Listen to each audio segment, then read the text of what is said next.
অন্তর্বর্তী সরকারের প্রধান উপদেষ্টা ডক্টর মোহাম্মদ ইউনূসের হতাশা ও পদত্যাগের সম্ভাবনা ঘিরে দেশজুড়ে আলোচনা সৃষ্টি হয়েছে। সংশ্লিষ্টরা আশঙ্কা করছেন তিনি সরে গেলে দেশে ভয়াবহ সংকটে পড়বে। অর্থনীতিবিদ মাহবুবুল্লাহ বলেন, ইউনূসের পদত্যাগ হলে দেশ ভয়ঙ্কর বিপর্যয়ে পড়বে, যা মোকাবেলার সক্ষমতা আমাদের নেই। তিনি দাবি করেন এই অনৈক্যের পেছনে ভারতীয় আধিপত্যবাদ কাজ করছে। সুজন সম্পাদক বদিউল আলম মজুমদারও মনে করেন, এখন পদত্যাগ হলে দেশ অকার্যকর রাষ্ট্রে পরিণত হবে। শেকড় থেকে শিখরে, যার মাসুল দিতে হবে ভবিষ্যৎ প্রজন্মকে। তিনি বলেন, জুলাই অভ্যুত্থানের পর দেশের মানুষ নতুন স্বপ্ন দেখেছে, তা ভেঙে পড়বে, দ্বন্দ্ব বাড়বে।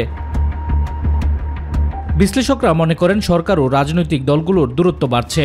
করিডোর ও চট্টগ্রাম বন্দর ইস্যুতে সরকারের কিছু সিদ্ধান্ত বিতর্ক তৈরি করেছে।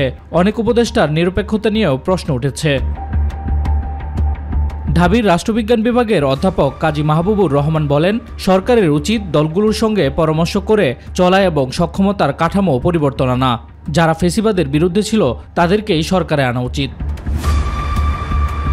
সব মিলিয়ে সবাইকে দায়িত্বশীলভাবে এগিয়ে এসে সংকট সমাধানে ভূমিকা রাখবে, এটাই বিশ্লেষকদের মূল বার্তা।